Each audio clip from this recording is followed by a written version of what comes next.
Another week, another farm system checked off. This time it's one of the most improved farm systems in Major League Baseball over the last year. It's the Cincinnati Reds. It's the call-up. I'm Aram Layton. He's Jack McMullen. And Jack, this is a system that you and I have spent a lot of time probably just talking about off the air, right? Texts, conversations, just the fascination of what they've done over the last 12 to 16 months in terms of trades that they've made, development of other guys. I feel like this has just been a frequent topic of discussion for you and I, has been this Cincinnati Reds farm system with all the names and just all of the changes that there's been for the better over the last year or so. When you said that you were working on the Reds system and we were going to do the Reds system this week, I was like, haven't we already done it? But then it started to click with me that, you know, we've only spent like 20 to 30 hours off air talking about the Red system. We might as well put an hour in on air talking about the Red system. Yeah, man. I mean, like we've talked about pretty much all of these guys over the course of the last year because there's some of the best prospects in baseball. There's some of the best breakout prospects from this past season, or they're guys that moved at the deadline or this past offseason or the deadline before that. The Reds and GM Nick Krall have done a really, really good job of maximizing the value of each of their big league assets that they have moved. Yep. Tyler Mahle, they moved him at his highest value. Luis Castillo, they moved him at his highest value. I think the same exact thing, if not to the nth degree higher, can be said about Jesse Winker, right? The only one that they kind of whiffed on was Eugenio Suarez, who tapped back into what they saw from him in 2018, 2019. So they nailed every single departure of a veteran, and their prospect returns are very indicative of that. And a reason why you may have felt like we talked about this system a little bit more recently is because we did a mid-season update on the Reds, and we didn't do mid-season updates on every single farm system, but the fluidity of this system kind of required that. The thing is, enough has changed from that mid-season update, and you talk about the trades, those acquired prospects. Even a lot changed with them over the last couple months of the season. So I'm excited to dive into that. The top 10 looks different. But I think you hit the nail on the head there, Jack. They really aced these deals. And I think Krall has a clear plan. And I really like what he has done so far, right? We are critical on the Just Baseball show of the Cincinnati Reds ownership, but a GM can only do so much as to what his ownership allows him to do.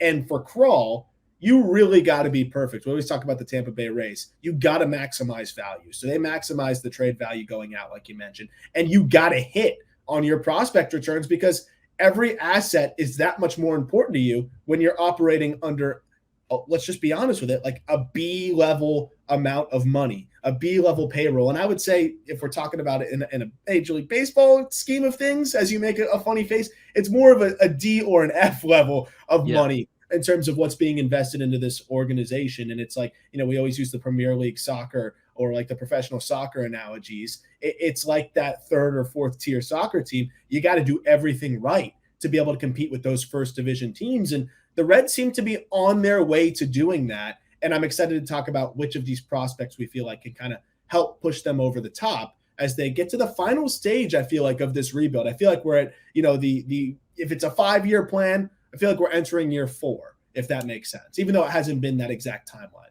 Yeah, no, that makes a lot of sense. We are 80% of the way done. That's a better way of putting it. Yeah. Right. So I'd actually say we're probably somewhere between 60 and 80 because some of the other guys like Noelvi Marte hasn't played above high A. Edwin Arroyo hasn't played above low A. You just added an 18-year-old in Cam Collier. You just added a 19-year-old in Sal Stewart, right? So I think that you still have some guys that have farther proximities. So you could say that the rebuild is still ongoing, but in terms of big league intrigue, we're probably 80% of the way there because Elly De La Cruz is going to get his first cup of coffee in Major League Baseball this year, as is Matt McLain, as is Brandon Williamson. Connor Phillips might be there. Andrew Abbott might be there. We're going to talk about all these guys. Last thing I want to say on Nick Krall is he is quickly becoming a name in the front office world that is almost transcending ownership. And, so much of the conversation in Major League Baseball organizations is about ownership and the pool that they allow their executives to swim in. right? So much of the Billy Epler conversation with the Mets is about Steve Cohen. So much of the Alex Anthopoulos conversation is about Alex Anthopoulos. So that kind of shows you both sides of the spectrum here. The guys that learn how to do it when they are cash strapped are the ones that almost transcend ownership. You think Tampa. Not many people know the owner of the Tampa Bay Rays name, but they do know Eric Neander, the GM, president of baseball operations. Andrew Friedman got his start in Tampa. Farhan Zaidi got his start in Oakland. Chaim Bloom got his start in Tampa. So you've got all these names that come from very strapped situations, succeed in those situations, and they are the ones that stick around for 20, 30, 40 years in front offices. Yeah. As of right now, Nick Krall is well on that path. And I think if you're a Cincinnati Reds fan, I think the ship has sailed on being the I don't think anyone's holding out to hoping they're going to spend more money. I think the real hope here is that you have an organization that's going to start churning out front office execs because the system works, and you have a new system put in place by somebody like Nick Krall, who seems to be approaching things really well. So let's start with the names to watch. As always, there's quite a few in this system. This is a deep system, as we've talked about. But we'll start with the names to watch. I'll fly through it. As always, Jack will fill in wherever he feels fit. We'll start with Alan Cerda, a guy that I know you're going to fill in on. He was non-tendered, which is pretty crazy, but then immediately re-signed. The Reds had no interest in letting him go in minor league free agency, non-tendered because he was on the 40-man for a while. He's a guy that they wanted to protect from the Rule of 5 and just hasn't progressed the way that you would have hoped. Still tools, big time raw power, a monster arm. He moves pretty well. What frustrates me with Cerda is he started to really show signs of cutting down on the swing and miss, made that swing adjustment in the end of 2021, and then seemed to fully regress in 2022. It was like he was trying too hard to push his way to the big leagues. Christian Roa, right-handed pitching prospect. This is another guy that this is going to be a theme through this Red system is right-handers battling injuries. Roa has battled injuries. He doesn't have great stuff. His fastball quality is pretty meh. But you know what? He put together a pretty good year last year, and I know that he's been a bit of a disappointment overall, given that he was a second-round pick in 2020. But he pitched to a 3.56 ERA between high A and double A last year. His only pitch that I really see that is an above-average pitch is a slider, but he does have 3 pitches that are fringe average off of that he can mix in enough. He screams depth arm to me. But at the end of the day, it's good to have those guys in your system. Logan Tanner, catcher, who I think could make moves up the rankings of this system. He was just drafted in the second round, had a really good sophomore year, and then a draft year that was not great after the College World Series hangover. But he's a well-rounded catcher that if he can tap into power and continue to progress defensively, could be a really solid catching prospect. So that's a name to watch. Andrew Moore, kind of the overlooked piece, right-hander in that Luis Castillo package. Moore is a reliever already. He's 24 and hasn't pitched above low A, but an upper 90s fastball. He's 6'5", has a good breaking ball. I think he could progress into a nice reliever. Victor Acosta, shortstop, hasn't played above the complex, came over for Brennan Drury, but he was a crown jewel in the international free agent class in 2021 for the Padres. $1.8 million signee there. He's very far off, but he legitimately has 5-tool potential if it all works out. But we know how it works with the IFA guys. Austin Hendrick, big name. That's about it so far. 12th overall pick in the 2020 draft. He's been a major disappointment thus far, but Hendrick showed some flashes at the end last year. And I don't want to give up on a 21-year-old yet. With the kind of bat speed that he has, with the kind of athleticism he has, it was still an ugly year overall, but he did hit 21 home runs. He did get better at the swing and miss in the swing and miss department, which isn't saying much, but he did cut down on the whiff as the year went on, for what that's worth. And at the end of the day, he's an adjustment or two away from maybe things clicking. He's very, very talented. Can't give up on a 21-year-old like him with first-round pedigree. Bryce Bonnin, data darling, guess what? Injury issues. He was off to a great start in high A, right-hander who saw his season cut short in June. Lively fastball plus slider. I think with the injury issues, probably long-term a reliever. And I think that's probably the safest thing for him, even though he was looking like he could potentially prove himself as a starter. We'll see how the Reds want to navigate that. Levi Stout came over also in that trade with Luis Castillo. He is only started in the minor leagues, but this guy has to be a reliever. He could be a multi-inning reliever, but he's got to be a reliever. It's fastball slider. Fastball is flat, but it's 93, 95. The slider's plus. It's a great pitch. And I actually think that pitch can help him be a 6th or 7th inning guy. He commands it extremely well. Bryce Hubbard, a guy that I know you like, Jack, left-hander. We haven't seen much of him. He's a 3rd-round pick. Upper 80s, but good data on the fastball and a good breaking ball. Showed well in a pro cameo last year. Joe Boyle can run it up to triple digits, but he has no clue where it's going. It's 20 grade command. I don't give out 20 grades on command very often, Jack. This was a really that's a really hard one to give out. I really hate giving out 20 grades because I just feel like an asshole. But like if you walk 1 out of every 5 batters, it's 20 grade command. But guess what? His stuff is off the charts and he's 6'7". So if he can even command it enough to get the walk rate to 12%, he could be an elite closer, but forget about him as a starter. Lyon Richardson, really, really talented arm. Hasn't pitched since 2021, coming back off of Tommy John surgery. Eric Logenhagen of Fangraphs reported that his stuff was up to upper 90s in some rehab stints. If that's true, that's big time.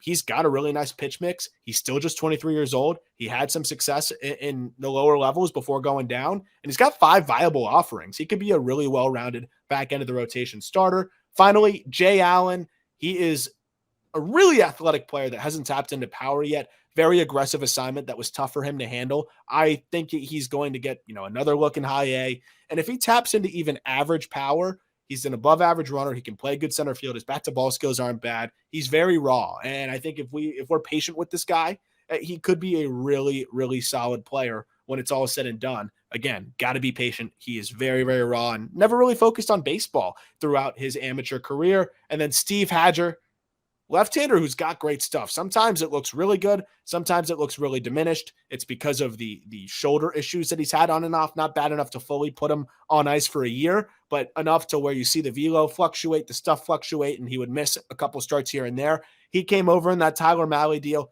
He's got good stuff, and I think that if Hadger's healthy, he could be a really nice pitching prospect that could turn into a back end of the rotation lefty. If his stuff can stay more in the 92 to 94 range, he's easily a top 15 prospect in this system. But at times it was dipping to the low 90s, even 89 because of the shoulder issues. But he's got a really good changeup, or at least has flashed it. And I think he could be a nice pitching prospect. All right, Jack, the floor is yours. So you worked bottom up. I'm going to work top down and try to say things that you didn't say about the guys that I know anything about. Steve Hadger, Michigan man, do with that information what you will. He took over after Tommy Henry and Jeff Criswell, and Hadger was pretty much the ace of the staff at Michigan. I thought that was a really nice pickup in the Mahle deal to go get a college lefty to complement Chase Petty, right? Like it was high I don't want to say like high risk righty because we'll talk about Petty. Like he's a lot less high risk now. But at the time, he was definitely high risk. Yeah. Yeah. So high risk righty, you go high floor lefty, limited ceiling lefty, but high floor lefty. Jay Allen is a freak athlete. Whether that translates to the baseball field entirely remains to be seen. But he's still, a younger guy that, can develop, and it might just be a late bloomer scenario a la Matt Manning, right? Yep. Lyon Richardson, when I saw him in 2021, I loved him. I thought that this guy had great feel for several pitches. You mentioned 5 viable offerings. I saw at least 3 pitches, fastball, slider, changeup, that I really enjoyed watching. The fastball can run up to high velocities. And he seemed like a durable build. Obviously, durability is in question now, but if Lyon Richardson gets through a healthy 23, I think it's a good 23. Joe Boyle, 84 walks in 102 thirds innings. That's 20 grade command. That might be 15 grade command. Bryce Hubbard, I'm a big fan of. Hubbard was almost as good as Parker Messick at Florida State. I think that was somehow they were underrated in college baseball, but I thought that was an elite pairing for the Seminoles. Literally, I think just velo. It was the only thing that stopped Hubbard from being a first-round pick was just velo. And Messick, I thought Messick was a great pickup for Cleveland. I thought Hubbard was a great pickup for Cincinnati. I know Southern Miss had a great 1-2 punch at the top. I know Tennessee with Dolander and another guy had a great 1-2 punch. But the guys that I liked watching on a Friday, Saturday were Messick and Hubbard at Florida State because they threw innings in college. Stout, I don't know much about. You've mentioned the 2 pitches. I get it. Bonin, I remember watching, but not that well. I guess I wasn't wowed enough to really remember Bryce Bonin. Austin Hendrick is a guy that fascinates the shit out of me. Yeah. Because he's if you took all the issues that Nolan Gorman has and you put them all on steroids. And that's Austin Hendrick, right? He can't hit the high fastball. He can't hit velo. He struggles left on left, right? I mean, like, there are just so many problems here with Austin Hendrick. Yeah. I know you love his headshot, though. His headshot with the red eye black, the eye red in his draft photo. Like, I mean, his mom needed to tell him, like, son, you look like an idiot. Let's figure this out. Roa, I was impressed by. He seems like a high floor right-handed arm. And then Alan Cerda, I've got a soft spot for. He's got to figure out the swing and miss. He's got to figure out how to not hit 200. Like, if he was a 260 hitter, I'd feel great. But the thing is, he's a 200 hitter with an 800 OPS because he's got a 360 OBP and he slugs. That's the thing is he showed patience, man. Like, he's going to walk. If he's a 220 hitter, he's going to hit enough for enough power to be a relevant prospect. Here's the thing. He's going to have a good OPS.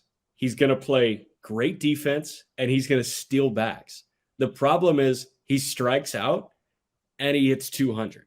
So it depends how much you place in batting average and K rate. It's funny because it's like there's times where he's patient. He doesn't expand the zone, and then sometimes he just swings out of his freaking shoes, and you're like, dude, just drive one up the middle for once. Like, it doesn't have to be 480 feet, but there's no in between with Cerda. Hopefully, this coming year, he'll kind of realize that he has to make those little tweaks to be able to survive at the higher levels. But we'll start with the next 5, right? So this is prospects 11 to 15, not really in any particular order, but generally that's how we like to approach. But I can kind of tell you how they stack up. Andrew Abbott to me was pretty clearly prospect number 11 in this group. Left-handed pitching prospect that was a second-round pick in 2021. And what's really funny is we talk about the evolution of Chase Petty, right? And we'll get to that further. But the evolution of Chase Petty going from 100 with a big-time reliever risk to looking like much more of a pitchability guy, or at least more of a pitch to contact and work through the lineup and get a lot of ground balls. Andrew Abbott was a pitchability guy. Then saw his stuff tick up, and now we've seen his command kind of take a half step backwards. He walked, more guys than we would have expected, more than 4 walks per 9 last year. The fastball command specifically wasn't great, which is interesting. But overall, I think Abbott has really bolstered his prospect status as a second-round pick that not a lot of people were really paying attention to out of UVA. Fastball is low 90s. It's 92 to 94, though. It used to be more 89 to 91. Whole touch 95. It doesn't have shape that you would expect, meaning that it gets on hitters really quick and he gets more swings and misses. But then when you look at the data, it's not like the 20 inches of induced vertical break. So to me, it's just one of those outlier fastballs. A little bit of deception, a little bit of just how it plays off out of his hand. And you can't really deny the results. I think this is an above average fastball, no way around it. His best pitch is his curveball, though. It's a sweeping curveball that he commands better than his fastball, Jack. He landed at first strike more than his fastball. And I can't, sliders, you'll see that. Curveball is not often. It's really hard to consistently land a curveball for a strike. What's interesting with Abbott is he'll manipulate it more to a slider as well. And he was able to use that as almost like a multifaceted pitch against both lefties and righties. He used it almost equally against lefties and righties, manipulated it a little bit, which allowed it to have success against both guys, on both sides of the batter's box. Both had an OPS below 600 on that pitch. Changeup is showed above average at times. That's a very viable third pitch if he can improve the command. For me, it really boils down to fastball command. If he can locate the fastball better, that'll set the tone for everything else, and he can blossom into that number 4 type starter that he can be. Yeah, what I will say about Abbott is while the percentages may be weird, he's got incredibly repeatable mechanics, which probably means that he feels anything that's not right. And when he's snapping off curveball after curveball, he probably feels the sensation of a perfect curveball and is so in tune with his body because he's been pitching for so long. Like, he's a 4-year guy at Virginia. He logs innings constantly. He probably has this supreme feel for his body where he feels what a perfect curveball feels like in the first inning. And then in the 6th, he can recall that sensation and say, okay, let's do it again. So I think that could be what's going on here. And when you have that, you have the confidence to manipulate your body ever so slightly, whether it's your fingertips, whether it's your wrist, hell, whether it's your glove hand, and you can almost alter the shape of it in other avenues. And I think that's what Abbott does a really good job of. And maybe when you're thinking so much about the curveball, the fastball starts to get away, but the fastball is really good, like you mentioned.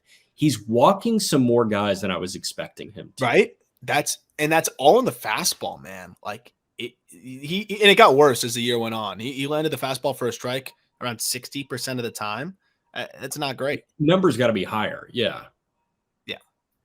I don't know. What do you think from that? Because even just like briefly, like he's not a big dude. He's like 6 foot, right? And he gets the most out of his mechanics. Now, like what's interesting is you see guys tick up in velo, and it usually goes one way or another because sometimes you see the uptick in velo, and now they trust their stuff in the zone more. And I don't think it's a matter of Abbott not trusting his stuff. I think it's really a matter of not syncing up totally. Maybe it was some adjustments that he's made to tap into more velo that hasn't totally been able to translate that into now consistently throwing strikes. I'd have to honestly go and pair up the UVA mechanics versus the professional mechanics. But I find it interesting that this guy sees an uptick in his fastball velocity and actually struggles to locate it a bit more. Do you have anything on that in your mind as, someone that I think can add a little bit more color to the pitching side of things? Yeah. I mean, it might not even necessarily be a mechanical thing. Like you might not see anything mechanically. You might just, and we would have to ask him to confirm any of this, but it might just be a confidence thing. The fastball has performed well. It's got good shape to it, but still it's 92 to 94. And if you know that your out pitches are your secondary and tertiary pitches, you probably feel more confident and it requires less headspace pre-releasing the ball to throw those pitches. So when number one gets thrown down by whoever's catching him, he's probably saying, oh, all right, it's hard, but I got to locate this perfectly. And obviously when you're thinking, I got to locate this perfectly, you're not going to locate it perfectly. Yeah. So I think that he may honestly just lack some confidence in the fastball as opposed to some other pitches. And that's why you see the other pitches performing well. Which is wild because he should be as confident as ever in that fastball. And Right. So that's a conversation like I'd love to have with Andrew Abbott if we ever get a chance to sit down with him during the season, because he could probably add to this, because this is a guy that as the season went on, by the way, the command of his breaking ball just got silly. Like by the time we got to his last 10 starts, he was landing the breaking ball for a strike 68% of the time, 70% of the time almost. Like that is elite stuff. And he was getting big time chase on it. So that breaking ball is going to set the tone for him. If the changeup develops a little bit and the fastball command, that's the biggest thing for me, it improves to even just average. You got a really nice number 4, number 5 starter. That's going to show you flashes of 3 caliber stuff when he's on. And I think he's almost a lock to be that 4 or 5 starter, which is why you would put him 11. Exactly. And really it's just a testament to the Reds system. And also when we get to 10, it's like ridiculous how you have to compare that guy to the guy that's at number 10, who just it couldn't be any further apart in terms of type of prospect. But that's the nature of the business, right? Next guy up is a left-hander that's headed in the opposite direction.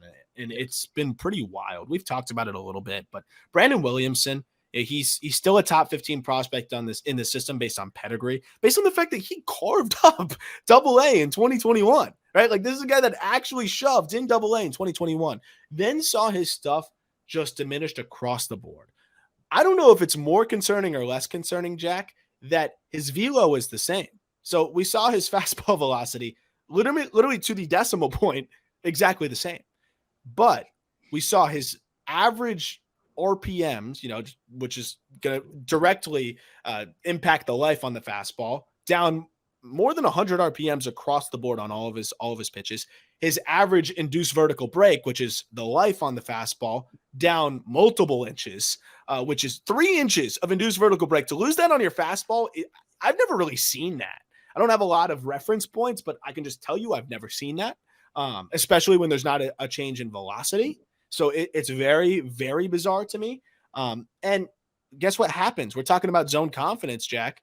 This guy sees his fastball quality diminished. He sees his quality of everything diminished, aside from the slider, which still was an above average pitch all year. And he doesn't trust his stuff.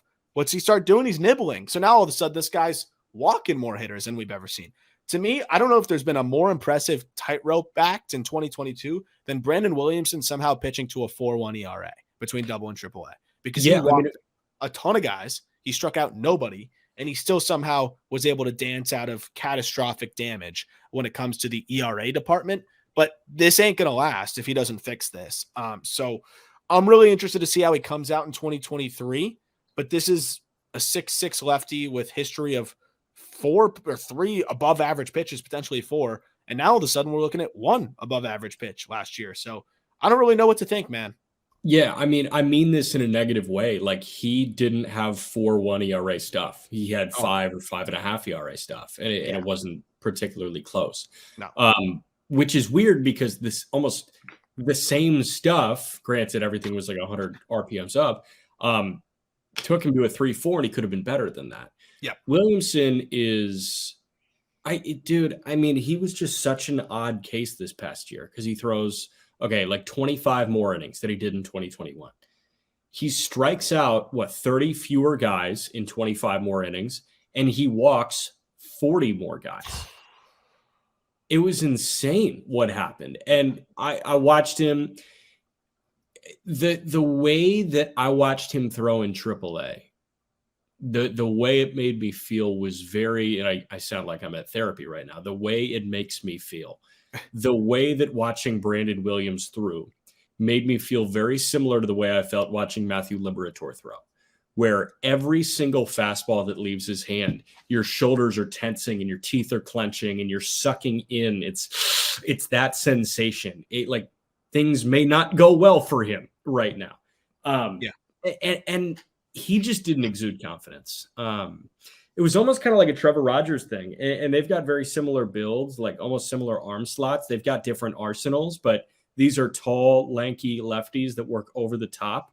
But Rogers, there were some starts where I'm sure you watched him in Miami this year where he just lacked total confidence. Matthew Liberatore lacked total confidence. I don't think Brandon Williamson had any confidence this year. And sorry, go ahead. No, I'm just very curious to see if he comes out with any confidence this year. And I think it's hard to have confidence when your fastball gets pummeled to set the tone, right? And that's the struggle, is he actually walked more hitters on his fastball than struck them out. 17% walk rate on the fastball, 16% strikeout rate. The slider, again, only pitched that graded above average. Opponents hit 300 against his fastball this past year and OPS over 900. So when that's the case, like, that's your bread and butter. It doesn't have to be great. There's a lot of really good pitchers with okay fastballs, but it can't be worse than okay. If it's worse than okay, you're going to be in trouble. All he had was that slider, and it was good for him. Opponents didn't hit well against it, and he struck a lot of guys out at a high chase rate, enough whiff. And that's why, at least if everything goes wrong with Williamson, he's a 6'6" lefty that can go out of the bullpen, fastball tick up to the mid-90s, and he'll get you with that slider. But that's not what we want here. This is a guy that I put in the top 100. Like, I'll wear this one. I have no idea where this came from. I was pushing Williamson up there. I was floored with his 2021 season. I was all in. This is one of the more surprising, changes I've seen. And what's interesting is the changeup flashed above average too. And I used to really like that pitch. Again, just nowhere near the zone. And he only threw strikes at about a 58-60% clip this past year. It's just not going to fly that way. And just to see the quality of stuff diminish. Again, you don't see 3 inches just subtracted from induced vertical break on a fastball. I don't know if it was the crackdown on sticky stuff. I don't know if something happened along the way. I don't know what it was. But if he comes back and that stuff kind of regains and he looks more like 2021 Williamson, then it's a new story. So I'm really interested. And this is a guy that I got to kind of throw my hands up and say, let's just see. Let's just find out. Yeah, I mean, credit to the Reds for stockpiling, knowing that they can't rely on anybody, because while you do have an Andrew Abbott, who is better than I think you were expecting, while you have a Connor Phillips and a Chase Petty that might have been better than you were expecting, you run into a Williamson situation where they're a little bit worse than you were expecting. And I'm telling you, I think at the time of the deals, I would have confidently said that I thought Williamson would have been better than Chase Petty, but welcome to the world of prospects. A guy with not much variance is Michael Ciani. Michael Ciani comes in and then still in the top 15 outfielder who is not going to hit for much power. Although the one thing that really stood out to me in the dive with Ciani is that his pull side power is almost average, which is a low bar. But when you have plus speed, elite defensive potential in center field. He stole 52 bags on 64 tries last year. Fringe average power is enough to make you a regular. Right now, I think he's a high-end fourth outfielder or a second division starting outfielder with the defensive value he gives you. And, especially in a hitter's park, and can be at least an average hitter. But what I really like is he walks a lot. He is going to get you a high floor with the speed and the defense. And that pull side power is just enough, I think, to keep him closer to, that I would say replacement, slightly above average replacement level player that versus like the Magnera Sierras of the world. So Ciani, I actually think is almost not getting enough credit anymore because of how limited his ceiling is. But we got to give this guy credit for how high his floor is. And I think the ceiling's a little bit higher than he gets credit for. Yeah. So, I mean, he had a really, really bad 2021 in high A, really bad. If you take this year, it's kind of Kevin Kiermaier, right? Yeah. It's 250, 350, 400 slash line. But in the minors. Right? So 750. Kiermaier is a career 715 OPS guy in 10 major league seasons. But he's a gold glove caliber center fielder. He's going to steal a ton of bags. What was it? 52 for 64 in the stolen base department this year? Yeah. 52 stolen bases for a guy that's a gold glove defender. I mean, worst case scenario, he's Terrence Gore and he sticks on a roster for a couple of years, right? He's Gerard Dyson. And he's a way better hitter. He's a better hitter than Gerard Dyson was. But I mean, Dyson was like a guy that was being floated for some starting opportunities in his heyday. So yeah, I don't think he's a starter in the outfield. I think that he is an excellent fourth outfielder. Yeah. 87% zone contact. He's going to put the ball in play and he's going to run. And again, like if he can sneak out 10 homers, that's a second division starter, right? Like we're seeing guys like Jake Fraley get a ton of run. Like there's a world where Ciani's a more valuable player with the speed, the defense. And if he can just tap into enough to where he's not a 275, 330, 360 guy, right? Like if he can get the slug closer to that 390, 400, he's going to get on base. He walks. Like he's a patient hitter. He doesn't chase. So I like his floor, and I think there's enough ceiling there to make him a relevant prospect. So I know the term bronze sexual is a thing, like people that are all about LeBron James. Like if you're a Fraley sexual, you're not going to like this, but like I think Ciani is just Jake Fraley with more sex appeal. I agree. I like him better than Jake Fraley. So, and I think there's a chance that we'll see the Reds start to give Ciani a lot of reps and give him opportunity because why not, right? And I'm interested to see how he does. Yeah. Two guys that I know Jack is going to have very little on. And I'm out. I might go refill my water while you do this. So the last two in the top 15 are two complex guys. Although Yerlin Confidan did get a little bit of low A looks. We'll start with Carlos Jorge, which, by the way, these are two big league names. I'm going to start with that. Carlos Jorge and Yerlin Confidan. Starting with Carlos Jorge, second baseman, quick bat, man. He's 19 years old. He's got a smaller frame, 5'9", but packs a punch. He's pretty strong and already, really able to tap into a good amount of power. He had 7 home runs in 42 complex games last year. But I was really impressed with how twitchy he was. The arm is fringy, if that. And that's where I'm struggling with the profile is where is his defensive home? I think ultimately he's either a left fielder that, he's an above average runner, so that helps. But left fielder with a weak arm, or he's that bat first second baseman that I think could be a good, at least okay defensively, but it's all about the bat, and he's got above average speed here, and he's 19, so I don't want to limit him to pigeonhole him to a certain type of profile, but I love the swing. I think it's going to continue to get better. He's obviously raw, but I think the swing's advanced for his age, as is Confidan's, which I'll get to, and it's a really quick bat. I assume that you don't really have much to add on Carlos Jorge. No, it looks like he's a really good hitter. 300 with a 420 OBP in the DSL in the complex. Seems awesome. Yeah, it's done. I call him up. Confidan is a guy that I'm excited for you to get some more like looks at him because there'll be some more available video outside of whatever we can dig up at the complex. Confidan will be at low A the whole season. This guy's got plus raw power. He hit a ball 110 miles an hour already last year. His swing is nice.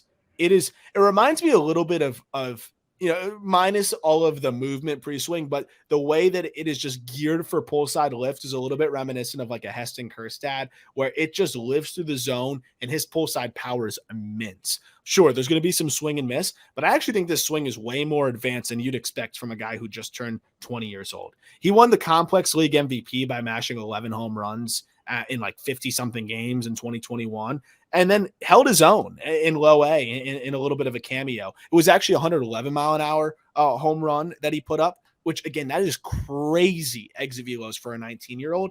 I see plus raw power, above average defense in a corner. He's got a rocket for an arm, and he actually is an average runner, at least maybe slightly above. This guy has the chance. And of course, I mean, there's a wide range of outcomes. $200,000 international free agent in 2019. But this guy has a chance to be one of the big time helium prospects with the kind of power that he has from the left side and a nice defensive profile in a corner. Cool. All right. I see he could be the second major leaguer ever from Guerra, Dominican Republic. Oh, that's actually pretty interesting. Yeah. Jorge is from Puerto Plata in the Dominican Republic, and that's Huascar Noah, Carlos Martinez, Nelson Liriano, who was a name in the 90s, right? Tony Batista was a name in the late 90s, early 2000s. Oh, Tony Batista, yeah. The other Nelson Cruz. I didn't know there was another Nelson Cruz. There's apparently another Nelson Cruz. Okay. He doesn't even have one of these cards on Baseball Almanac, so just know that there was another Nelson Cruz who played in 2003. But yeah, a ton of guys from Puerto Plata, not many from Guerra, so your lean confidant could be the second. Let's get into the top 10.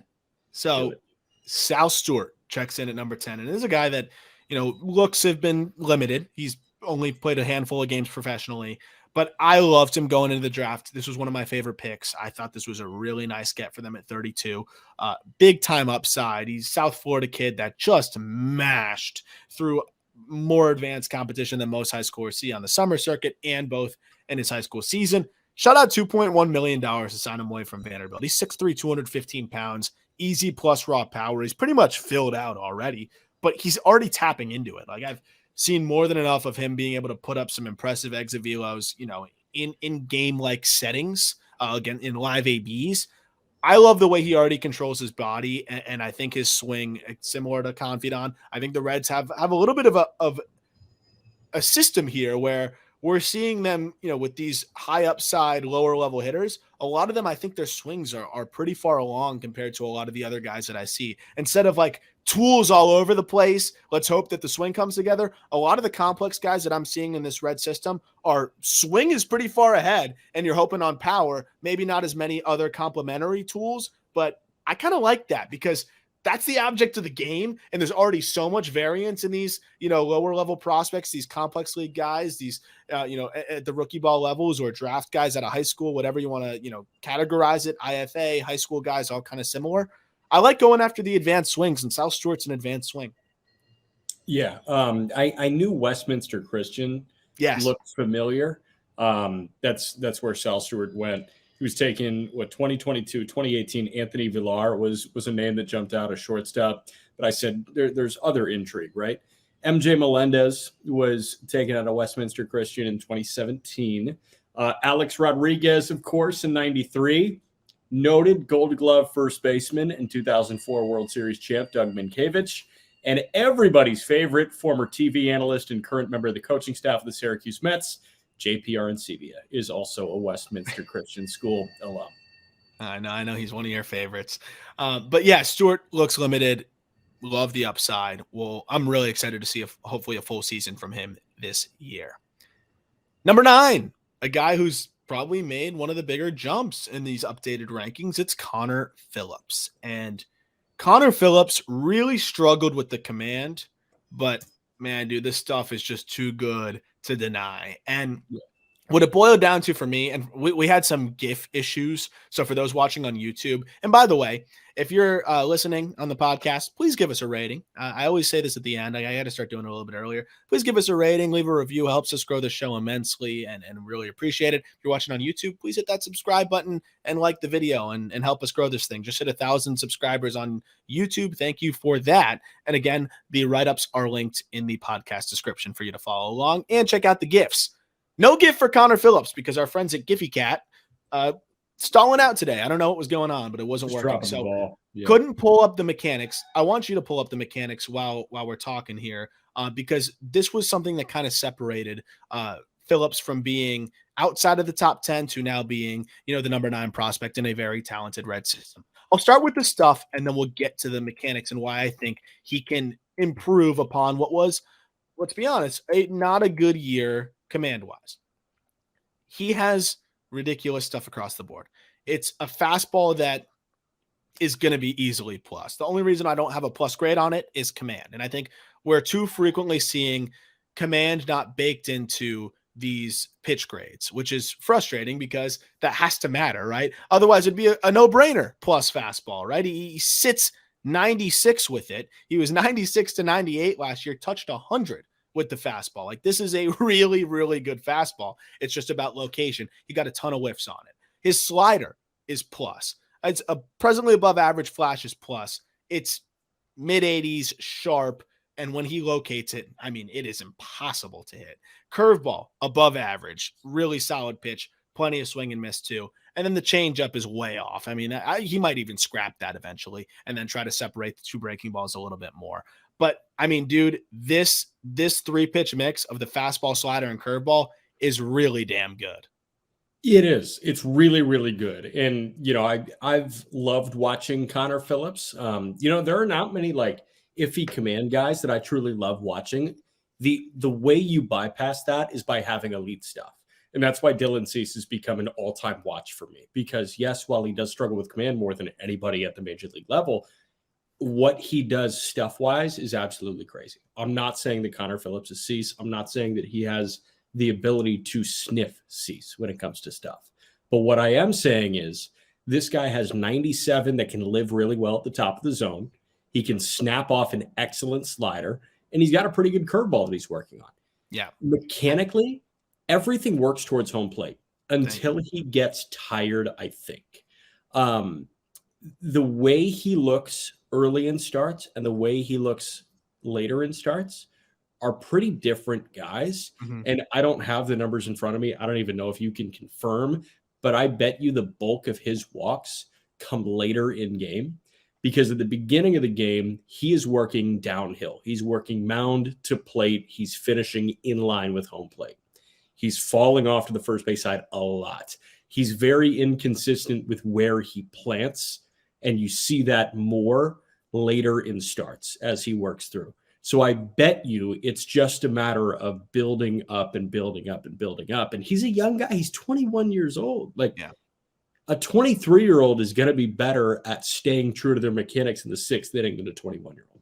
Well, and so what did you kind of see? What I saw was a little bit of falling off to his glove side. Yeah.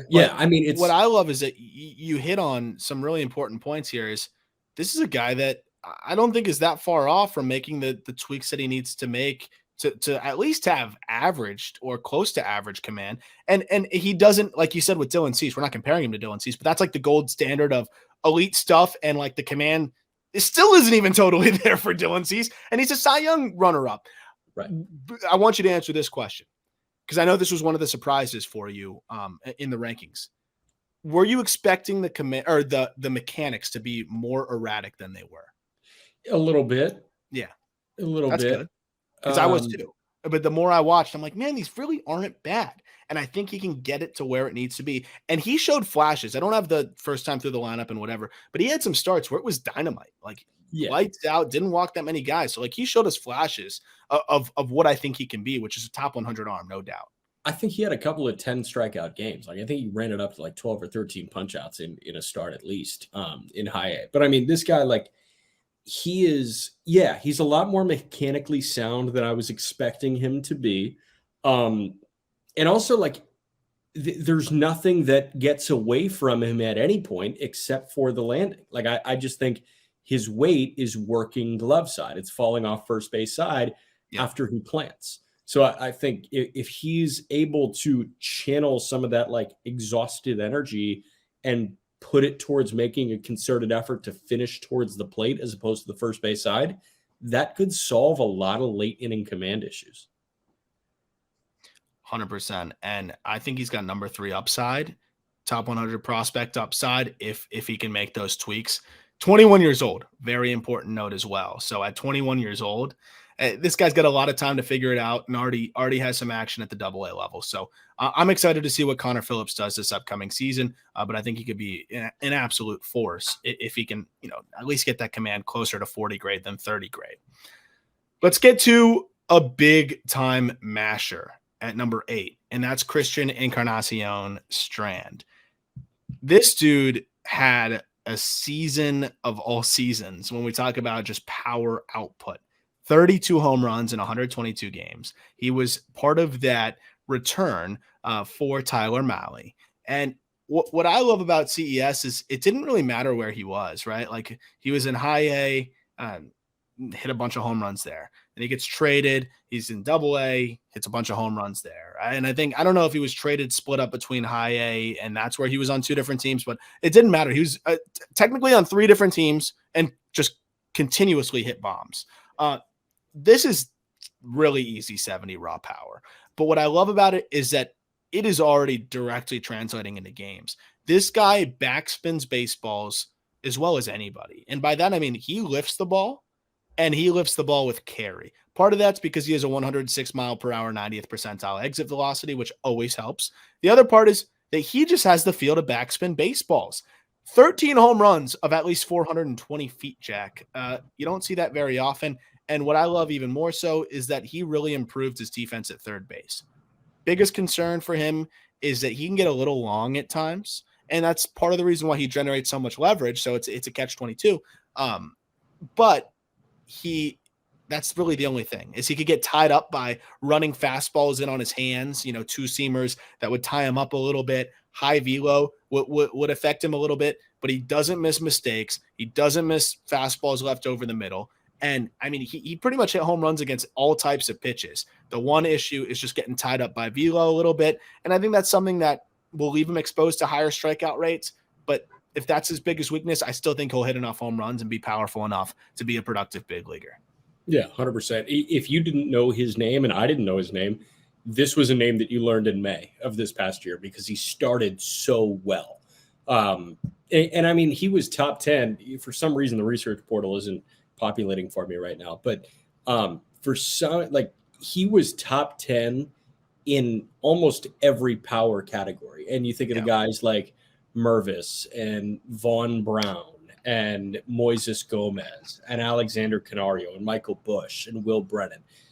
Encarnacion-Strand was in the same breath as all those guys this year. So when you think best performers in minor league baseball, Elly De La Cruz, Endy Rodriguez, Christian Encarnacion-Strand was absolutely there. So when you saw that he was moved as part of the Mahle deal, I think a lot of minor league followers and a lot of fringy prospect people, like not as well ingrained as you, I'd say my level, right? Where they keep really close tabs on minor league baseball, but they're not, watching Christian Encarnacion-Strand on a weekly basis, even like they're just checking in to see how many homers he's at and where he sits on the minor league leaderboards, once a month or so. When you saw that his name was being moved, you said, wow, this guy had a really good year so far. Maybe this is real. And I think it's real. I think the power is real. 100%. And the one thing, though, he needs to improve his approach. And it's amazing that he actually hit for as high of an average that he hit last year, given how aggressive he was. This is a guy that chased a lot, man. Like he swung at a lot of stuff. 37, 38% chase rate, somewhere in that range is really, really high. But even with that, to hit, I think what was 304 when it's all said and done, 305 over the course of the season, that's extremely impressive. So I think if we see him improve the aggressiveness and walk a little bit more, that's going to hedge the imminent, swing and miss concerns that'll come with, just the struggles against super high velo and fastballs that run in on him. That's something that everybody has their blue zones, which I mentioned in the write-up. I think he can circumvent those blue zones with elite power, elite game power that he's already tapping into. And it's foul pole to foul pole, man. Like it is legitimately, he will miss hit baseballs that get out of Great American Ballpark. And I did a little scatter plot. And I believe that if he played all of his games in Great American Ballpark, which of course is unrealistic, I couldn't do it on only home games. It would have been too complicated, but he would have had like 45 home runs last year. So like that just shows you, even cut the bonus from 32, like cut it in half. He would have had 38, 39, right? So this is a guy that legitimately could hit 40 home runs. And even if it comes at a 230, 240 batting average, if he can walk more, I love the profile way more. But the fact that he improved as much as he did at third base, I think is huge. Because instead of talking about a first base DH guy that we're praying he can hit, now we're talking about a guy that he can get by at third. That helps the profile big time. And I think he can at least be an average defender at third. Are you worried about the defensive home? Like you think I was way more. This was a fun dive. He got way better, man. Like he laterally moves really well. He's got a big arm at third. He does have a big arm. I was floored at how well he moved. Like it was bad. I looked at some of the older video, especially in JUCO and stuff. He's gotten way better. And there's a reason why the Reds played him almost exclusively at third. Nobody else. Like a dozen games at first. Nobody else is watching JUCO tape of Christian Encarnacion-Strand. No one else. No, it's so weird. His feet were heavy, man. It was a little Nick Castellanos-esque. But man, testament to him. And that's why you can't relegate guys that are like younger than 25. Like they can get better when it comes to their ability to move their feet. Except Austin Hendrick, he can't get better. No, he's done at 21. He's so good. Number 7, Chase Petty. I'm like in on this guy, and I think he's probably going to be a top 100 prospect, man. Like as we iron out the top 100 list with the graduators and all of these things, the Reds might have 7 top 100 prospects, and Chase Petty might be the 7th. I love this dude, man. Like to be the 100-mile-an-hour thrower that we're like, oh shit, okay, well is he going to be able to stay healthy? Is he going to be able to throw strikes? All of these questions to end up being more of the low to mid 90s guy that gets a ton of ground balls, still has the banger slider, and already is flashing an above average changeup. Like, are you kidding me? That no one expected this. This is a viable 3-pitch mix, already flashing good command, and he carved through low A and then was pretty solid in high A. What I loved the most, and I tweeted this, is how damn confident this guy is on the mound. He's got that, like, you talk about bully ball. He's not built like it. He's 6'1", 190. He's one of the more athletic pitchers I've seen too. And I'm sure you could speak to that, and I'll play the GIF because this one works here. But really athletic, loose arm. And I watched him hang a slider, man, like should have been hit 500 feet. And it's the pitch before this GIF right here, actually, where it was a hanger, should have been hit 500 feet by Kyler Fedko. Guess what? He goes right back to the slider and this time buries it. And Fedko swings right through it. Right over it, I should say, for strike 3. This slider is a 70 grade pitch once he commands it a little bit better. Fastball, I think, will be plus as he commands it a little bit better. And the changeup, I think, will be an above average pitch. That's a 3-pitch mix that plays, and the command looks like it's going to at least be average with a chance to be better. Let's get one thing very clear. This is a different pitcher than the one the Twins drafted at the end of the first round when they took Chase Petty. The Chase Petty that they took was eye black on the mound, 102. Where's it going? No idea. He was the one throwing the viral bullpens next to Jack Leiter. That's the guy they took. This Chase Petty is a real major league prospect pitcher. He's not a thrower anymore. He figured out that if you abandon the F it, I'm going to throw it as hard as I can mentality and turn into a chess player, he can be really, really good because he does have that 101 athleticism. I like 94, 95 Chase Petty a lot more than I like 101, 102 Chase Petty. That's for damn sure.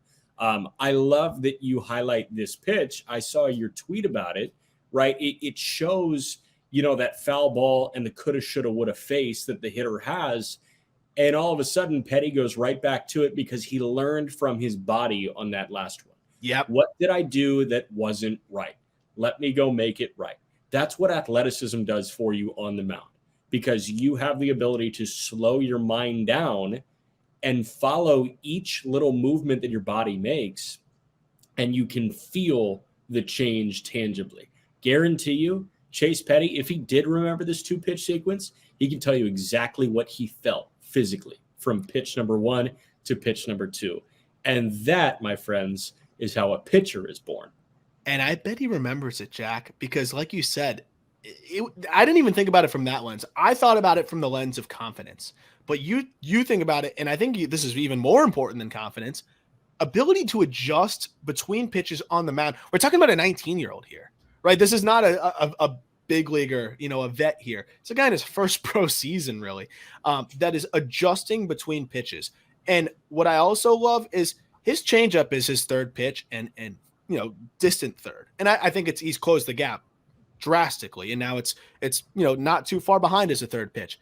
But I watched this guy just relentlessly starting off hitters with that changeup. Like, he didn't care. He wanted to work on it. And that's where I talk about the fearlessness. But same thing, Jack. Like, he didn't locate it the first time. He'll double up on it. He didn't care. Like, I don't think this guy was worried about results last year at all. I think the results came. But if you look at the high A numbers, I don't think they tell the story. This was a kid pitching fearless, looking to get better, and that was able to have this instant feedback, which I think you hit the nail on the head with that one. You can't really teach that stuff. And I think he's got that mentality on the mound. You can just see it. And I'm really just kind of fallen in love with this guy as a pitching prospect more and more, because it's those little things beyond the fact that we're talking about a supreme athlete on the mound as well. And he's 19. So you can teach the mentality of doing that. Like, you can teach the mentality of, what did you feel? Why did it go poorly? What can you change? Yeah. But very few guys have the ability to make the change one pitch later in a bullpen with their pitching coach standing right next to them. And only a select few on the planet have the God-given ability to make that change immediately in game when they know that every single result of every single pitch matters. Yep. And Petty is on the short list of guys. I think at the major league level, a guy that does that really well is Marcus Stroman. I think Stroman does an exceptional job of that, because Stroman by no stretch has the nastiest stuff in any rotation that he's at. You know what? Maybe the Cubs. Like, the Cubs have a bunch of nasty guys. But, like, you look at that Blue Jays rotation, you could argue that Aaron Sanchez, when it was peak Aaron Sanchez, had better stuff than Marcus Stroman did. But what Stroman does so well is he puts everything where he needs to put it so he doesn't get hurt. And he can feel that in his body because he's such an athletic guy on the mound. And he can make changes on a pitch-by-pitch basis. I think that's where Petty's strongest suit is. And you're talking about two guys. I mean, he's taller than Stroman, who's like 5'7". But Petty is 6'1" generous for Petty. Yeah. He's probably closer to 6 foot flat, 5'11". It's a pretty good comp in terms of supreme athlete on the mound. Good feel for their body. I also want to hit on a couple really key data points. Near 60% ground ball rate on that sinker. Bowling ball. The slider is disgusting. 20% swinging strike rate, 30+% chase rate, like gross. And then the changeup, dude. This guy got so confident with his changeup by the end of the year. Pretty much over his last 20 starts, 15 to 20 starts, he was throwing it more than really almost any other pitch at times to lefties. I'm pretty sure. Yeah, I've just pulled it up. He threw it more than his fastball against lefties. You think this guy was on a mission to get that pitch to where it needs to be? He was throwing it more than his fastball against left-handed hitters, and to a high degree of success. Left-handed hitters hit below 200 against his changeup last year. Spencer Steer, which is now the top 100 guys that we're getting into on this top prospect list. So Spencer Steer, high floor. That's what it's all about. But what I think is very clear is that this guy's made his ceiling high enough to where he's a top 100 prospect, right? So that's what's really fun. What's really fun about Spencer Steer is a guy that doesn't have a plus tool. It's, 50 to 55 hit. It's 50 power. It's 50 run. It's 50 defense. It's 50 everything. He has really tapped into every ounce of that slightly above average power by lifting more, by improving his exit velos, and by just being a more well-rounded ball player. And now we're seeing this guy hit 20 home runs in back-to-back seasons. And that shows you don't need to have plus raw power to hit 20 plus home runs. If you have slightly above average raw power, and you hit the ball well and have a great approach, you can hit 20 home runs. And Spencer Steer's a living example. Yeah, he is. My thing with Steer is like you mentioned 50s across the board. Like he is as sure thing as you could possibly get. Now, what does peak Spencer Steer look like?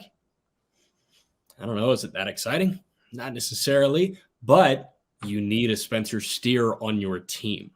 Spencer Steer is going to be an everyday player for the Cincinnati Reds in 2023. In 2024, maybe not.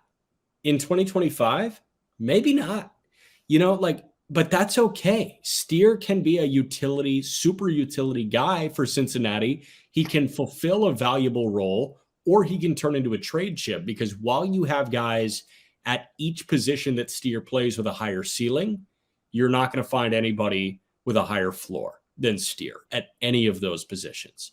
Even Matt McLain, while he is high floor of high floor, Steer's floor, what he just proved in the upper minors and in a brief cameo in Major League Baseball, his floor is higher. His floor is higher than any other prospect in the game right now. I mean, final 50 games of the season, and this includes the big league stint. And I know it wasn't the best big league numbers, but final 50 games of the season, 90% zone contact, low chase rates, and just played really well-rounded baseball. Like 90% zone contact, you don't come by that very often, especially with, the at least average exit velocities that you're going to get from Steer. And then to make the improvements that he's made to be able to get those swing tweaks to tap into more power, which is closer to above average than it was below average at that point before. I'm really excited about what he has turned into as a player. And I think this is an above average regular, and that's why he's a top 100 prospect. And I think the floor is that super utility guy, Jack. But I honestly think, like we talked about it last time, and I think it's just the best comp I can give. I think is 70th, 80th, probably closer to 80th percentile outcome is what we saw from Brandon Drury with the Reds this year. Like I think that's closer to what his ceiling can be, is especially in Great American Ballpark. That power is going to play up and everything that he can do. He can play all over the diamond. He's a really, really good defender. He can even get by at shortstop if you really needed him to, which is a testament to his athleticism. I think he could be exactly what Brandon Drury was for them, which is a really darn good player. I don't have it in front of me. Was he a shortstop at Oregon? I believe so. Yeah. Okay. I mean, yeah, man, like here's my favorite thing about Steer, and here's why he's one of my favorite guys in the Red system, and he's one of my favorite guys in minor league baseball right now. He's such an easy watch. He's never going to frustrate Reds fans, ever. And as a White Sox fan, I clamor for those guys that never frustrate you. Like Vaughn, if Andrew Vaughn was playing first base, he would never frustrate me. And that's why he's so good, because you know that you're going to get quality at bats every single time he comes up. And he's not going to make very many mistakes. The only way he makes mistakes is if you put him into one of the corner outfield spots and he throws up on himself. Like that's not Steer's problem. Steer won't make mistakes defensively. He won't make mistakes offensively. He's going to be a very easy watch when you have to ride the peaks and valleys of an Elly De La Cruz in due time, just like Pirates fans are riding the peaks and valleys of an O'Neill Cruz right now. He registered starts at second, first, third, short, and right last year even. And that means he can play left as well. Yes, correct. So this guy can play all over. Supreme athlete in terms of, maybe not explosive, but just able to do anything. He's like that one friend that's kind of good at everything. I guarantee that's what Spencer Steer is to whoever his friends are. He's older at 25, which is what kind of holds him back from being ahead of the next guy, which I think is a really fun conversation of, who you would pick here, because it's kind of floor versus ceiling conversation. And at number 5 is Matt McLain. Matt McLain, to me, I think is somehow like suffering from prospect fatigue in a way, if that's fair, right? Like I feel like we're seeing his name drop a little bit after being the 17th overall pick in 2021. And I don't totally understand why. He went straight to high A in 2021 after the draft and put up a 127 WRC plus. And then he got assigned straight to double A in his first full pro season and struck out more than we thought he would. 28% K rate. Sure. But he also hit more home runs than we thought he would. He had 17 home runs. He stole 27 bags, and his defense was great at shortstop. And he put up a 116 WRC plus.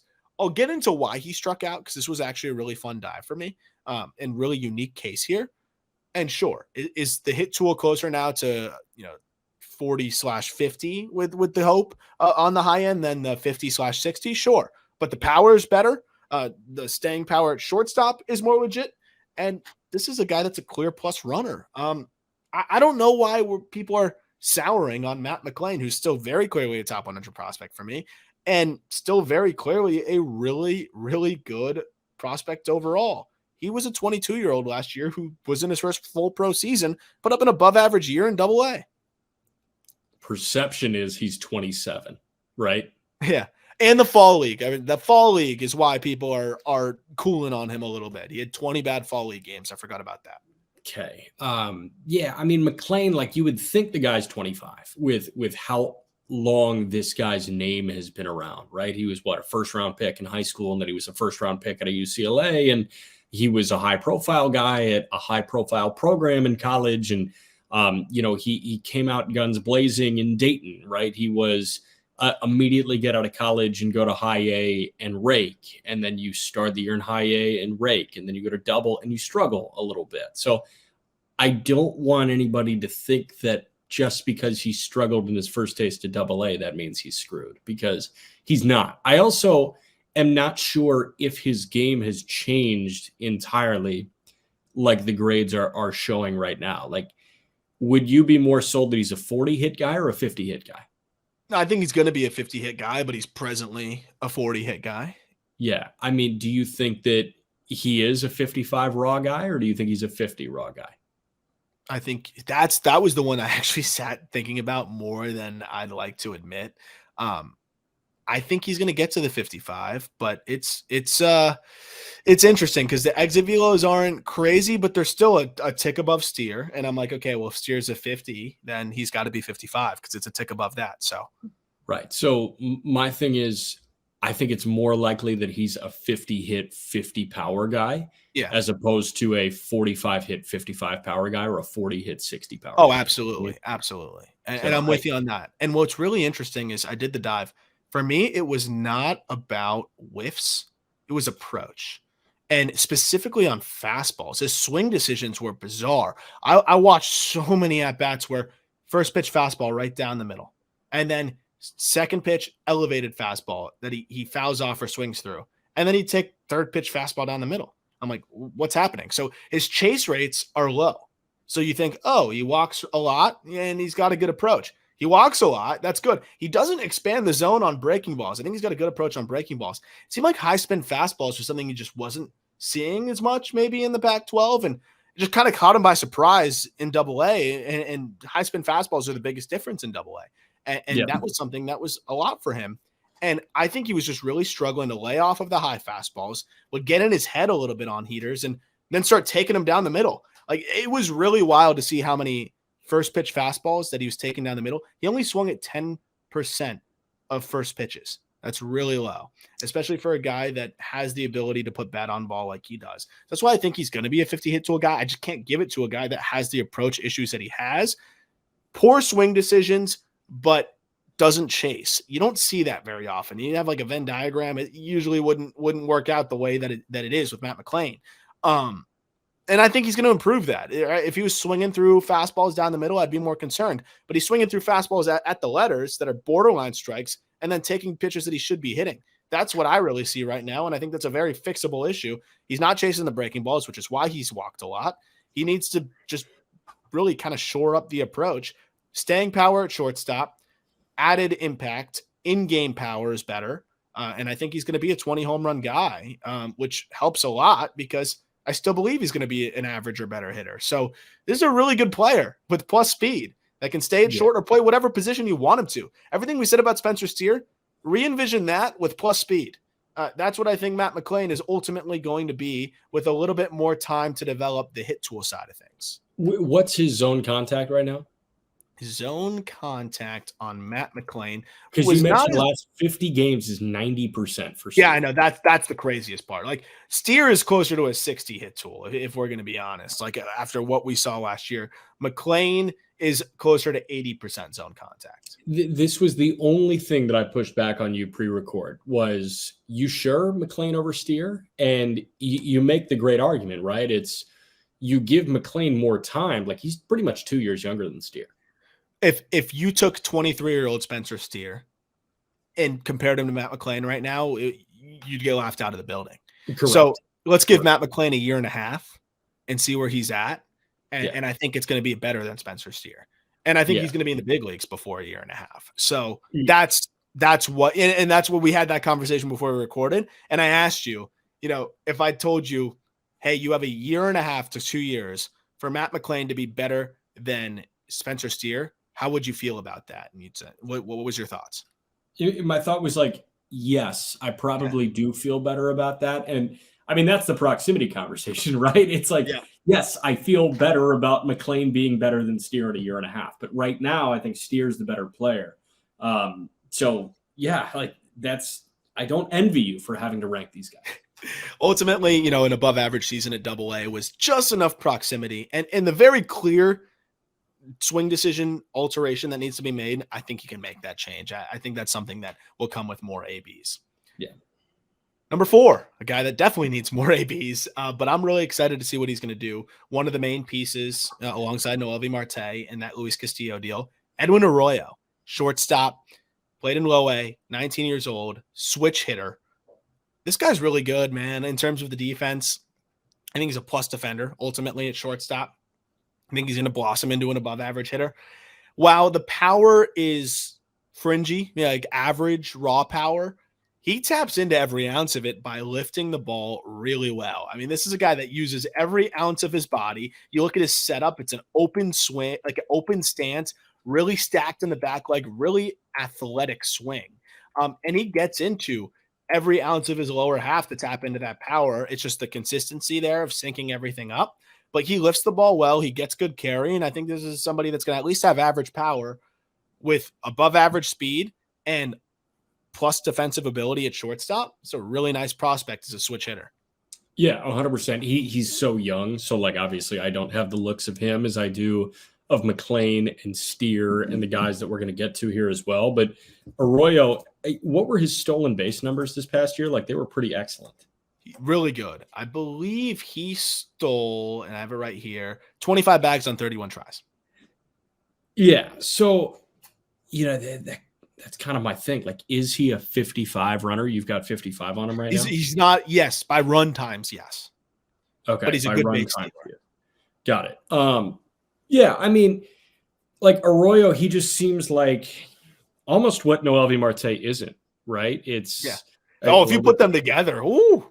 You create this insane prospect. You create almost the perfect shortstop prospect, although you could argue that the Reds do have the perfect shortstop prospect. But yeah, if you combine Arroyo and Marte, you have maybe the most well-rounded 20-year-old shortstop prospect you've ever seen in your life. But Arroyo is, my worry is he's a 40 power guy, right? Yeah. Just because he's so thin, but he's 19 years old. I got to give him a moment. And that's the thing, is if he adds a little bit of strength with the ability to hit the ball in the air that he has, and this is another guy that just backspins baseballs, man, just has a feel to generate carry, doesn't put the ball on the ground. He's going to, even if he's 50 raw, like it could be 50 game, especially in Great American Ballpark. So I have confidence that he will tap into every ounce of the raw power in game as he continues to mature as a hitter. And especially as a switch hitter, I like the swing from both sides. And ultimately, the glove is going to be where the value really comes. And if you have a switch hitter with average, slightly above average power and above average feel to hit, who plays great defense at short, that's a really, really good baseball player, man. So I'm excited to see how Arroyo matures. He just turned 19 years old. He'll still be 19 years old by the time the season starts. But he's definitely a top 100 prospect and has maybe not as much upside to dream on as some other top 100 guys, but the floor is pretty high with the glove, and there's still enough to dream on in terms of his ability to tap into game power as a switch hitter with above average speed. So it should be a fun year for Arroyo and what I presume will be high A, and maybe he'll get a taste of double A. Cool. We get to number 3, and it's Cam Collier, third baseman, hasn't played above the complex, and I still am already just all in on this guy's offensive abilities. He was the 18th overall pick in the 2022 draft, somehow fell there. We've talked about how it was great for the Reds to not only take him, find a way to shuffle around money to give him that $5 million signing bonus, which was well over slot. This guy, we've talked about the route that he took, as the JUCO guy, at 17-year-old at JUCO, then went and performed on the Cape pretty well, given how young he was. I mean, just look at the swing here. It reminds me of MJ Melendez, the way he's able to kind of start with his hands close, get into the back hip, and really just have that fluid swing, use the lower half so well. And it's a really unique swing in some ways, but I think it's going to play, and he's going to just climb through really quickly. He has such a good feel for his lower half already. The bat speed is impressive, and I think he's going to develop into 70 raw power. I'm such a big fan of Collier's, and I think he's going to climb pretty quickly for how young he is, and he could generate what is a very rare combination of plus hit tool and plus power. You don't see that very often. That's usually reserved for some of the best prospects in baseball. I have little to no video available to watch Cam Collier. But what I will say is the GIF that is in this article is the most advanced swing you will ever see from an 18-year-old in your life. Right? It's unbelievable. And he already hit a home run. I think it was like 450 feet at the complex. But how advanced that swing is remarkable. Like it took MJ Melendez a season of really struggling and then getting to a swing that looked like this to have the year that he had. And obviously Collier has to do a lot of different things in terms of maturing at the plate. But I talked to Pete Flaherty, who, by the way, the man took an awesome gig at Baseball America as their college baseball guy and draft guy. He's one of the best baseball minds I know. He praised Collier's makeup, but also his swing decisions, said elite swing decisions at the plate. So when you have this advanced swing, an advanced approach, and plus power to dream on and already tapping into what is signs of plus power, how can you not be all in on this kid? Plus arm at third. He's going to be an above average defender there as well. This is a really good baseball player already, and he just turned 18 years old. He's got all the time in the world, and I have a feeling that he's going to be one of the younger guys to debut in recent memory. I think he could debut around his 20th birthday. Yeah, I was going to say, do you think he can be he just turned 18. Just turned 18.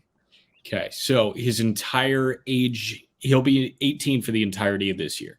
I believe so. He starts the year in low A, right? Yeah. And then let's call it a half year in low A, half year in high A. Yep. I think he at can. 19 years old, it'd be half year in high A or a month in high A, and then he makes the move to double. He could get to triple as a 19-year-old. Yep. You don't see that from high school drafted bats. You just don't. You don't. Not in today's game. Not with how hard the ringer is in the minor leagues. That's how good this guy is. That's how advanced this kid is. This kid is. That's how good this kid is. Right. You have a 2026 ETA on this guy, and you think, oh, my God, that's so far away. He's going to be like damaged goods at that point. He's so old. No, he's 21 right now in his ETA. Yeah. And that's like, I think he's going to beat it. I think he could beat it. But I just have to be realistic there. Like, right. I can't put I don't even want to put a 2025 on him. That's like not fair to him. Right. Fangraphs has a 2028 on him. I think that's crazy. It's not going to be 2028. Yeah, I don't know what that. Respect. Am I allowed to curse? Yeah. That's bullshit. I agree. 2028. I don't know. I don't even know what that means. But yeah, this kid is special, and I can't wait to see what he's going to do this year and beyond. We get to number 2. And honestly, man, like Noelvi Marte, he's a really solid prospect. I just dropped the shortstop thing now. He's a third baseman. Like, let's be clear. He played in the Arizona Fall League and played every single game at third. I'm sure that they'll play him a little bit at short in the minor leagues to just kind of keep that going. But he's the third baseman long term. It just doesn't move well enough at short. But that, docked him a little bit. Still, it's more of a testament to Collier. Collier is closer to Marte than, a lot of people may think in terms of the 2 and 3 here. But I think that a lot of people are starting to see that gap bridged a little bit. Marte, though, is still also a very young guy. and suffering from prospect fatigue big time right now. I'm seeing him fall on a lot of rankings, and look, I get it. There's major issues with, I wouldn't say major because he still hit really well last year.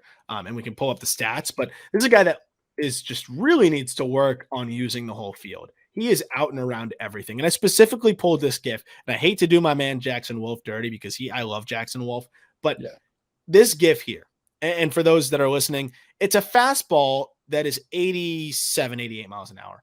It's on the outer half, and Marte pulls it for a home run. And that's part of the reason why his stats are so solid, is that he can get away with this stuff, right? This is a fastball that's outer half. He pulls it for a home run over the left field wall. When he starts to face better pitching and higher velo and the scouting report is out, it's going to be harder and harder and harder for him. The reason why I still really like Marte, and I think it's a little harsh what we're seeing on him in terms of, the docking of his prospect status, is that his bat to ball skills are remarkable. For a guy that is out and around everything, trying to pull everything, rolling over on everything, chasing breaking balls, maybe not having the best approach, 87% zone contact. He hit 19 home runs in 115 high A games. He struck out right around 19, 20% of the time and also walked, 12, 13% of the time with a bad approach. If this kid can just use the whole field, he's going to be a really good hitter, and he's going to be really close to that 55 hit tool, which could almost fringe plus. It's plus raw power. He puts on shows in batting practice, but his inability to control his lower half, his flying open of the front shoulder, and desperation to do everything pull side causes him to rarely get off that A swing, which is resulting in a 90th percentile exit velocity that is far below his max exit velocity, which is something that you don't see very often. But he's 21 years old, a few swing tweaks, and all of a sudden he's above average hit tool plus raw power. And we're like, wait, this guy wasn't in your top 30 prospects in baseball? How is that possible? So I'm not ready to give up on the kid, but I think the defensive limitations combined with the approach issues are resulting in the prospect fatigue a little bit too, because he's been a name that's just been around for a while. Right. So the casual baseball fan is going to love Noelvi Marte. Absolutely be enamored, because this GIF, like this swing that you put in here, is hot. It's objectively hot. Like, it's so cool. He looks sick. He's taking a guy that throws exactly like Chris Sale to Mars. I mean, it's like everything about him screams, this guy's going to have a homer that goes viral on Twitter because it's so beautiful. But what's going to be tough is the Jason Hayward thing, which is what did him in Chicago, where it was just everything, whether it was an inside fastball, an outside fastball, a breaking ball away, a breaking ball running in on his hands. It was just a number over to the first baseman. Like, Marte is going to roll over so many balls and send dribblers to third constantly. But when he gets a hold of one, it's going to be hot. Yeah. Well, and that's the craziest part, man, is you'd expect him to be this like 26, 27% strikeout guy. He's not, because he has such a good feel for the barrel. And that's why I'm like, okay, he doesn't even need to have a good approach. It could just be like kind of bad. Yeah. And he'll be good. Like, just use the whole field. And there's times where I was able to, I literally did a cue of, I don't want anything to the left of center field. And I was looking at some of the swings. Some of them were like ass out singles that he was fighting his body so hard and still. But there was a few where he let the ball travel. He drove it the other way. And I'm like, oh my gosh, that's the difference from this guy being a perennial all-star and what he is now, which is still a top 50, top 40 prospect in the game. Yeah. Again, 86% zone contact with those approach issues is phenomenal. The raw power is extremely exciting. And again, the discrepancy between a guy that can hit 114 miles an hour and a 90th percentile that's around 103 miles an hour is kind of wild, because it just shows you how infrequently he's getting his A swing off and how his body is taking him out of the equation. I call it spinny. Your guy gets too spinny from that launch position. First move is to pull off, bat drags, and you just sap your power. I wish you could look at the spray chart I'm looking at right now, Jack. If you could see the density over at third and shortstop of how many times he rolled over, it's remarkable to me that this guy still hit 275 with that issue. He's always going to be a high BABIP guy because he hits the ball hard. If he doesn't roll over that much. And even with rolling over that much, still had a relatively high BABIP. And I can't praise enough the way this guy's able to manipulate the barrel. Like, even when his body's totally gone, he's so good with his hands that he still somehow finds a way to flip the ball, up the middle for a hit, or just chop one through third and shortstop. 21 years old and a young 21. Good numbers in high A, struggled in the fall league. And I think he was even trying to sell out for power even more so there. Double A might be a wake-up call for him, and it might be good. Or he already had that wake-up call in the fall league where he struggled. I'm not putting that much. It's hard to have a wake-up call in the fall league. Which is beautiful. That's great. This guy is a third baseman, has the offensive profile to carry there. And he could be an average defensive third baseman. He's got enough speed to, even though I think he's going to slow down, steal 15, 20 bags.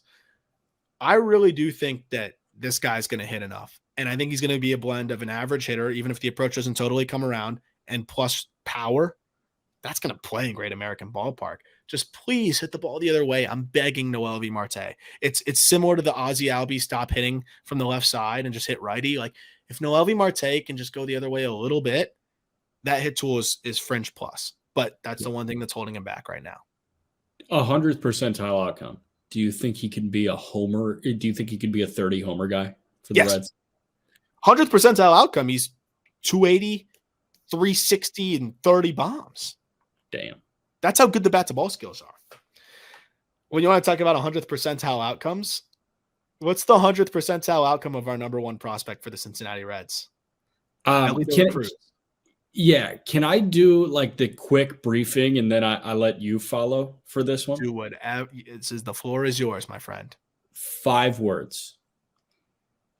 Alien life form with swing and miss. 6 words. Kind of 6.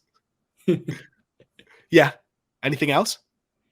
I mean, he's just like, I actually want you to do it. Like that's my takeaway. Like, this guy is perfect in every aspect of baseball except for the strikeout numbers. Yeah. So this was a fun dive, and I encourage, like, I can't break it all down on here because we'll be here for another hour.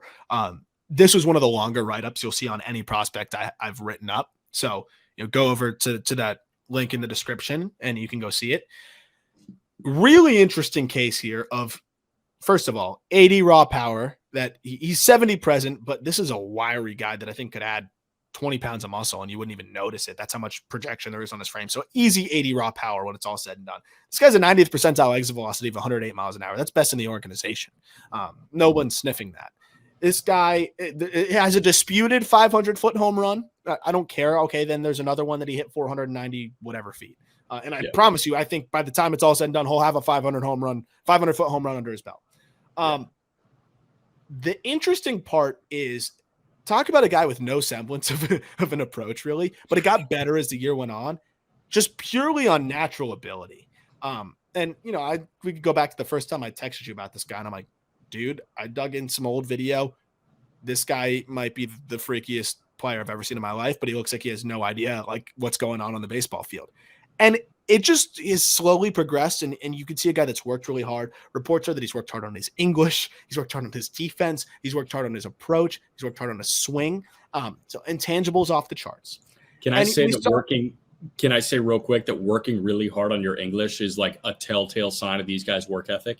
Like, absolutely. It's hard as hell. It's sail, and sail. Like, we this language sucks. I wouldn't want to learn it. I wouldn't want to learn it. Me neither. But the best Latin prospects in the game, guarantee you 80 to 90% of them are better English speakers than like the middling Latin guys on that team at that level. Because they know in order to be as successful as they want to A, communicate with their teammates effectively, B, communicate with any coach that they come across effectively, and C, not put themselves in stressful situations in public, either with media, with the community, anything like that. So these guys want to be an American superstar player. They want to be a superstar player in America. And Elly De La Cruz, if he's working really hard on his English, I believe that he's got to be working twice as hard on everything else on the baseball field. 100%. And Ezequiel Tovar, similar thing. Yep. got Julio Rodriguez, same thing. Julio is better at English than most. Dude, I got the chance to even just say hello to Julio at the BWAA thing, and like his English is from the first interviews that I've seen with him to where it is now. Like I can't emphasize how hard it is to have the job of trying to compete in the major leagues and then also learn a language, man. Like, I mean, I struggled to juggle Spanish in college, with everything else that I had going on. Like, so it is a testament to work ethic in a lot of different ways and a microcosm of what is a really impressive athlete. But how about the fact that he's a 70 runner, 80 raw power? He's already tapping into his power in games. His defense at shortstop just got better as the year went on. His actions are a little shaky, but they got better. Hose for an arm, 70 arm. Range is crazy. I think he could be an above average shortstop. I think he could be a gold glove third baseman. The way we talk about Brian Hayes, who was a solid shortstop, now one of the best third basemen in baseball. I think Elly De La Cruz can kind of be cut from the same cloth. So it's going to be interesting to see how they decide to do that and go about that. But either way, doesn't really matter. This guy's left-handed swing is ahead of his right-handed swing. And this is why I don't have as much concern about the hit tool, which right now is 40 and 45 future. 85% zone contact from the left side in AA as a 20-year-old with a bad approach. Like we're talking about 35+% chase rates. So the field to hit from the left side is good. What really docks him is the right side. He struck out 32% of the time from the right side. His zone contact was like 74% from the right side. It's a swing that he just doesn't control as well. He's heavy on his front foot. It's a flatter swing. He still has the power from that side. And look, he still put up a 730 OPS from the right side. So if you're going to be better from one side, have it be the left. And okay, you don't have to worry about hitting left on left. If you're an average hitter from the right side, that's fine. So I'm looking at a guy here that I think is going to blossom into at least an average hitter from the left side, below average hitter from the right side, but he's going to dominate so much from the left side and hit for enough power from the right side that you won't really think about it. 109 90th percentile exit velocity from the left side too. So everything is better lefty. That is fine. I love a switch hitter that's better from the left side. If he cuts down on the chase rates, he's going to walk a ton because no one's going to want to pitch this guy. But at the same time, you're not going to want to put him on because he stole how many bags? Do you have it in front of you? What was it? North of 50, right? Yeah, it's got to be. It was 48 on 54 tries. Oh. So it's not a guy you want to put on the bases anyway, which really plays into things well. Because if you're an aggressive hitter, be an aggressive hitter that nobody wants to put on base. Because at that point, you're going to see more pitches to hit. So I think, what is the ceiling, Jack? I want you to sound stupid. What's the ceiling? Well, you always want me to sound stupid. Yes. What's the ceiling? I don't want to. 40-40? I don't want to talk about it. No, I mean, his ceiling's fucking 50-50, dude. Like, yeah, it's insane. Like, his ceiling is never before seen shit over 162. I promise it's 50-50. Like, that's his ceiling, which is insane. I mean, he and O'Neal Cruz are like kind of the same guy, right? O'Neal ceiling is 50-50, right? Ceiling is 122 mile an hour double off the wall at PNC and 100th percentile in sprint speed. That's Elly De La Cruz, except he hits right-handed too. Yeah. It's so fascinating to me that we have these guys when the NBA is getting Victor Wembanyama next year. Like we're just getting, and like Mahomes is already in the NFL, right? He's getting prepped for another Super Bowl. I mean, you got to appreciate these guys that do things that you can never dream of doing 10% of that in your life. Yeah. If you commit your entire life to trying to hit a ball 120 miles an hour, you'll never do. You or I, the hardest we're ever going to hit a ball is what, 90, 95? If we commit our life to it, maybe we could break 100 if we commit our lives to it. Okay, so 105. He's going to hit 122 miles an hour. He and O'Neal are going to keep going back and forth, hitting balls 122, 123. They're hitting balls harder than Stanton. They're hitting balls harder than Judge. They're hitting balls harder than Alonso, than Ohtani. I mean, these two are gifts from God to baseball. And, it's just a matter of can they hit that ceiling? And we don't have much precedent. So that's why, like, the ceiling is 40-40. The ceiling is 40-40 and whatever the hell else, and good defense or potentially elite for Elly De La Cruz at third. The last thing I want to mention here is, Elly De La Cruz is 6'5", maybe 6'6". His body control is remarkable. Usually guys that are this tall, and he struggled with this before, kind of drift with the lower half, roll over more frequently, don't get the ball in the air enough. This swing is a perfect example of like, he lifts the ball so well, already has such good control of his body, and uses that athleticism so well from the left side. Again, 84%, 84% zone contact is really good for a guy that's swinging out of his shoes sometimes, still needs to work on the approach, and was 20 years old in Double-A. He could actually end up being a better than average hitter from the left side. Right side, I don't feel as optimistic about. But again, this is a guy that was really not making good swing decisions and still did what he did. What does an Elly De La Cruz with a better approach look like, and just more mature and just more well-rounded of a hitter? I can't wait to find out. And I think this guy could be the best prospect in baseball, depending on the graduation of some guys and whatever. I'm pretty prepared. It's going to be Jordan Walker, Elly De La Cruz, maybe some others. I'm very prepared to make Elly De La Cruz the number one prospect in baseball when some guys graduate ahead of him. Yeah, it'll be Walker, Elly, and Victor Mesa. Hey, chill. That's too far. But again, shows you what the crapshoot is of international free agency, right? $5 million for Victor Mesa, $65K for Elly De La Cruz. And what, $10K for Endy Rodriguez? $10K. You never freaking know. Can't wait to see what Elly De La Cruz is going to look like. We'll have more on him when we break down the top 100 prospects in a few weeks. That'll do it for part 2. If you're listening on the audio side of this rundown of the Cincinnati Reds farm system. If you're watching on YouTube, I hope you enjoyed this one very long video.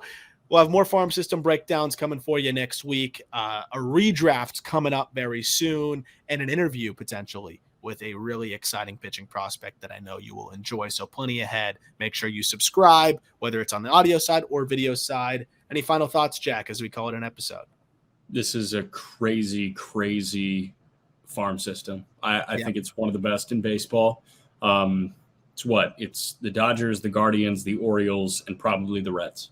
I think they're right there, man. Yankees, Reds are right there, and I think that's one I'd like to compare side by side, but they're both right in that same conversation with the top 5.